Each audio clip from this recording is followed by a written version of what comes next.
Olá, tudo bem? Deus abençoe a sua vida. Aqui é o pastor Chicão. Que bom podermos compartilhar um pouco mais da palavra de Deus. O texto que nós vamos ler hoje é um texto de João, onde apresenta-nos Jesus como o nosso bom pastor. Algum tempo atrás, eu fui pregar esta mensagem na igreja que eu congrego, e antes de subir ao púlpito, eu conversei com vários irmãos no templo e fiz essa pergunta: quem é Jesus para você? As respostas foram as mais variadas possíveis, mas ninguém me respondeu: Jesus é o meu pastor. Por quê? Porque nós perdemos essa ideia do Jesus pastor, do Jesus cuidadoso. Antes de ler o texto, eu gostaria de te pedir: se inscreva no canal, abençoe este ministério, abençoe para que outras vidas também sejam alcançadas pela palavra. Compartilhe, se foi bênção na sua vida, para que outros sejam abençoados. João capítulo 10, do verso 11 ao verso 16, diz assim: Eu sou o bom pastor. O bom pastor dá a sua vida pelas ovelhas. Mas o que é mercenário e não pastor, de quem não são as ovelhas, vê o lobo vindo e deixa as ovelhas e foge. E o lobo as apanha e dispersa as ovelhas. O mercenário foge porque ele é mercenário e não cuida das ovelhas. Eu sou o bom pastor e conheço as minhas ovelhas, e das minhas sou conhecido. Assim como o Pai me conhece, também eu conheço o Pai, e eu dou a minha vida pelas ovelhas. E eu tenho outras ovelhas que não são deste aprisco. A essas também me importa conduzir. E elas ouvirão a minha voz, e haverá um rebanho e um pastor. João 10, de 27 a 30 diz assim: As minhas ovelhas ouvem a minha voz. Eu as conheço e elas me seguem. E dou-lhes a vida eterna, e nunca hão de perecer, e nenhum homem as arrancará da minha mão. Meu Pai, que as deu a mim, é maior do que todos, e nenhum homem pode arrancá-las da mão de meu Pai. Jesus diz no verso 30, Eu e o Pai somos um. Queridos, o capítulo 10 de João, ele é uma sequência do capítulo anterior. Jesus ainda está enfrentando os fariseus. Fariseus eram aqueles que eram líderes religiosos, mas eram espiritualmente cegos, se julgavam demasiadamente sábios e grandes intérpretes da lei. É dentro deste contexto que Jesus chama a si mesmo de o bom pastor. Por quê?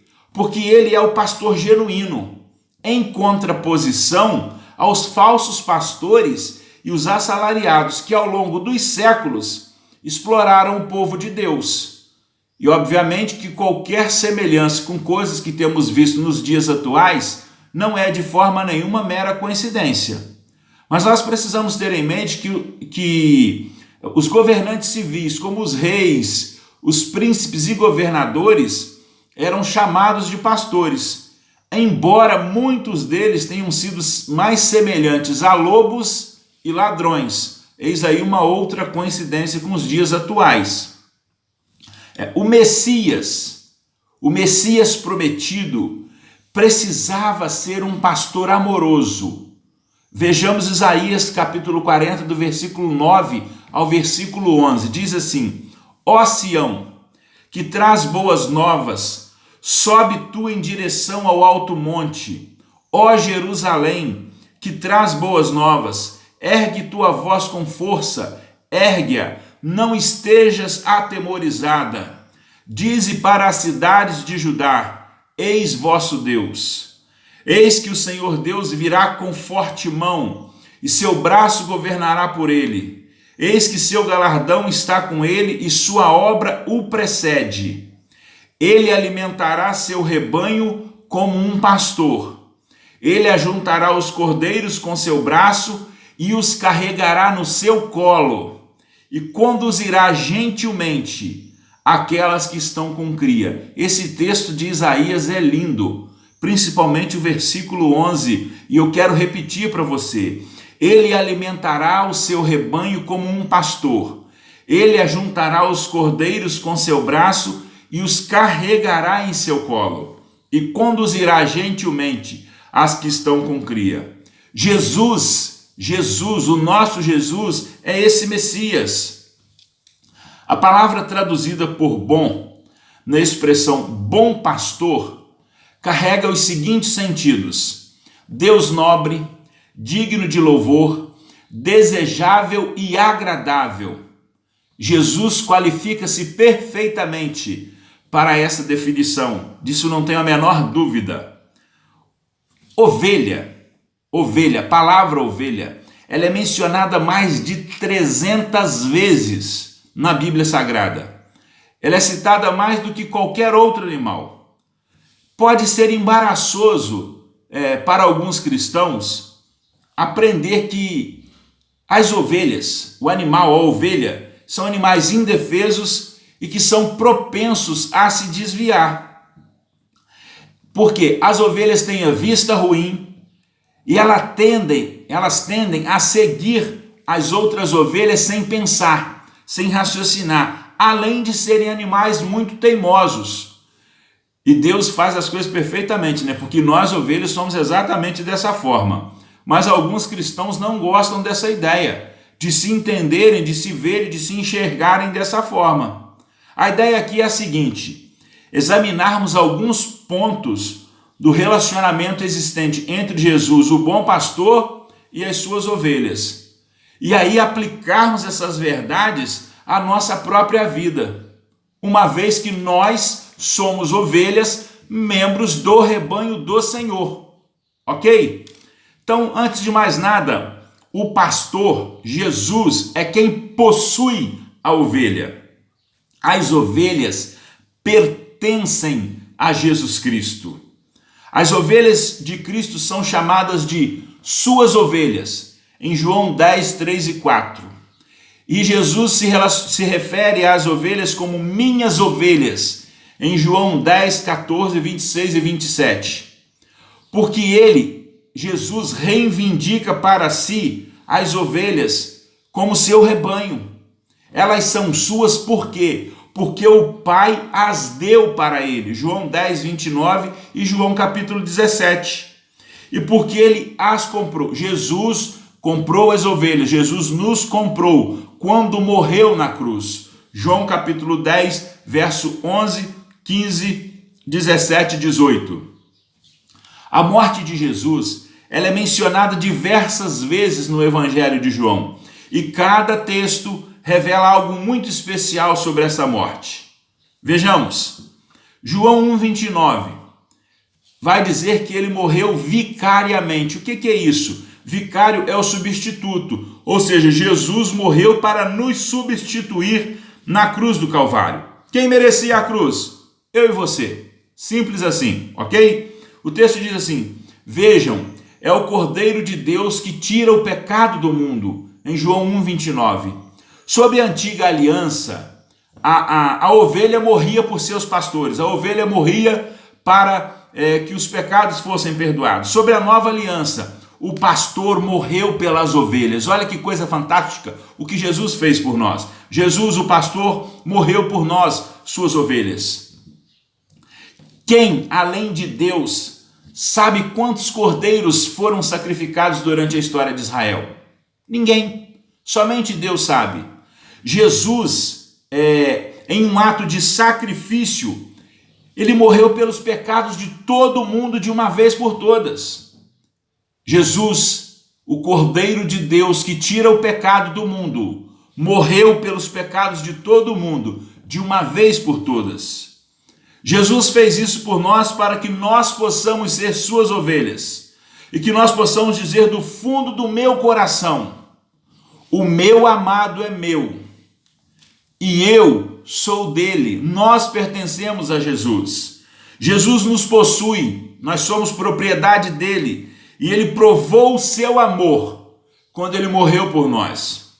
Pertencemos a Jesus e por isso devemos agir segundo aquilo que ele nos orienta. Por isso nós devemos seguir a ele e seguir a sua vontade. Ainda, o pastor conhece as suas ovelhas. O pastor conhece as suas ovelhas. Na linguagem bíblica, conhecer envolve intimidade. Não tem como conhecer de outra forma. É um entendimento profundo da pessoa ou do objeto envolvido. No texto original, a palavra conhecer descreve o amor íntimo entre o marido e esposa. No tempo do julgamento, Jesus vai dizer àqueles que se disfarçam como cristãos: nunca os conheci, afastem-se de mim vocês que praticam o mal. Está lá em Mateus capítulo 25, versículo 12. Jesus disse ao Pai quando concluiu a oração de João 17. Leiam João 17, tá? É lindo, lindo, lindo, lindo. Eu os fiz conhecer o teu nome e continuarei a fazê-lo, a fim de que o amor que tens por mim estejas neles, e eu neles esteja. João 17, 26. O Pai nos ama tanto quanto ama a Jesus, o seu Filho. Quanto melhor conhecemos Jesus e o Pai, mais amamos a Deus e vivenciamos o seu amor em nosso coração. Relacionamento é isso, intimidade é isso. Quanto mais conhecemos a Jesus e a Deus Pai, mais amamos e mais vivenciamos esse amor em nosso coração, além de sermos mais obedientes a Ele. Enquanto nós estudamos a palavra, adoramos o pastor, nos relacionamos com Ele e então lhe obedecemos. Passamos a conhecê-lo e passamos também a conhecer melhor a nós mesmos. O relacionamento de intimidade com Deus, esse conhecimento que nós adquirimos de Deus, de Jesus, o nosso pastor, através do estudo da palavra, nos leva a um autoconhecimento. Sabe por quê? Nós percebemos o quão miseráveis nós somos, o quão dependentes de Deus nós somos. Isso nos faz vivermos melhor. Ainda, o pastor chama as suas ovelhas. João 10, 2 a 5 diz o seguinte: mas o que entra pela porta é o pastor das ovelhas. A este o porteiro abre, e as ovelhas ouvem a sua voz, e ele chama as suas próprias ovelhas pelo nome e as conduz para fora. E quando ele coloca para fora as suas ovelhas, ele vai adiante delas, e as ovelhas o seguem, porque elas conhecem a sua voz.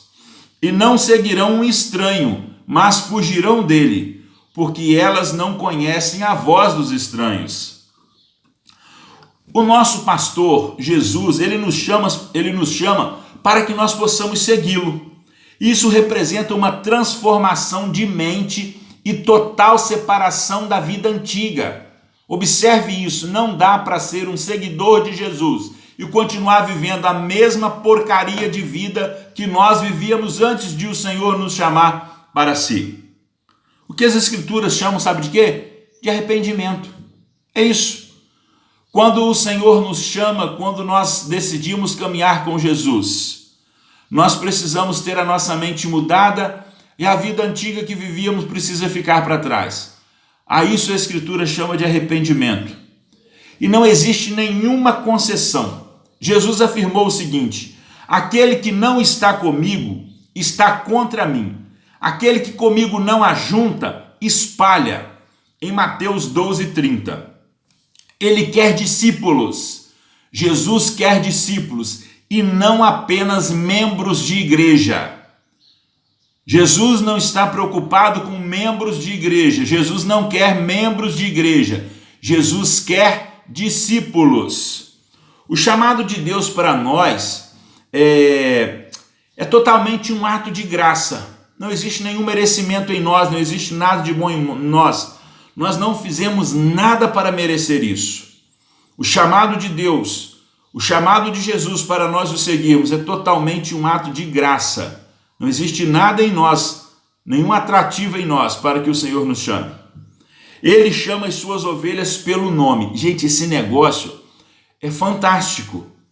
Olha, o Senhor chamou Abraão pelo nome, chamou Moisés, chamou Samuel, chamou Simão, chamou Marta, chamou Zaqueu, chamou Maria Madalena e hoje chama você.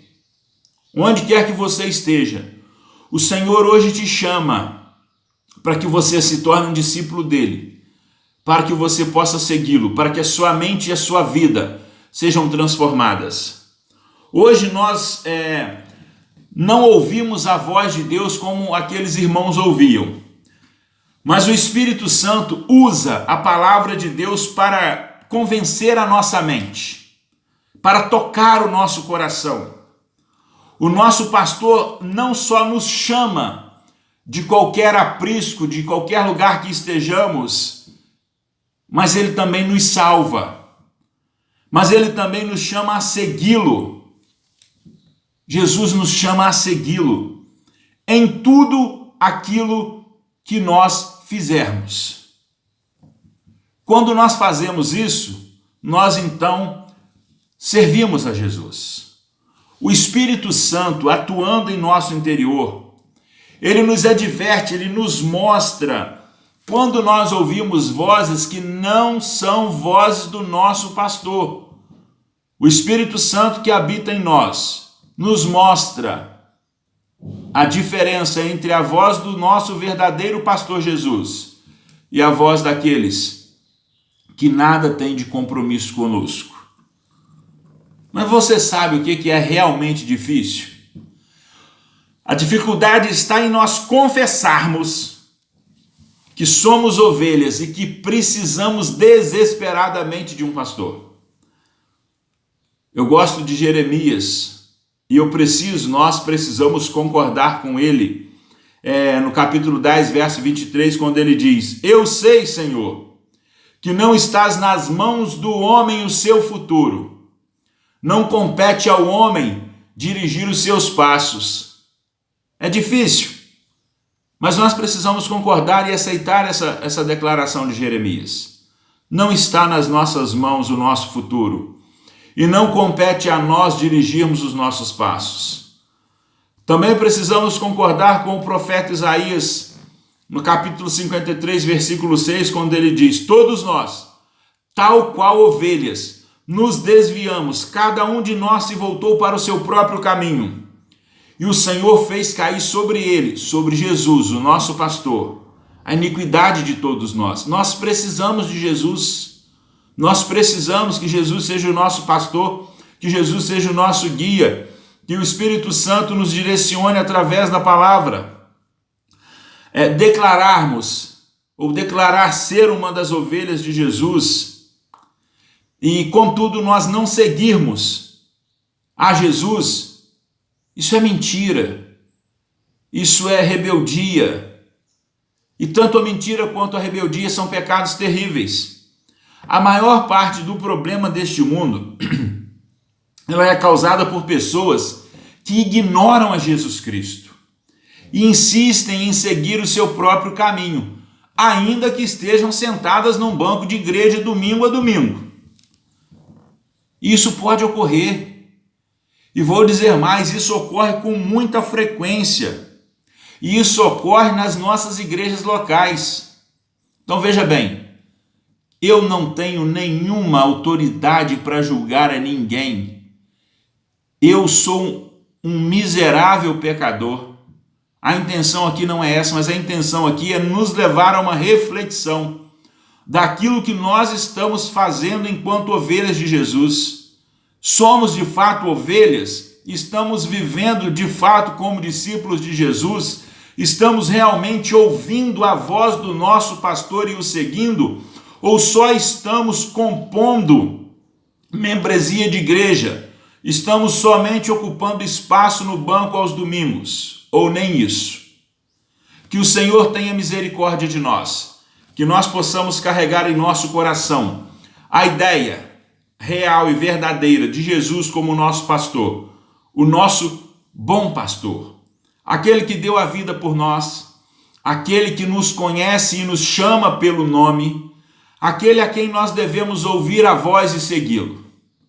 Que o Senhor nos abençoe, que o Senhor nos guarde e que o Espírito Santo de Deus nos impulsione a conhecermos mais a cada dia a Jesus Cristo e a Deus Pai. Que o Senhor te abençoe, em nome de Jesus. Estamos juntos até depois do fim. Deus te abençoe.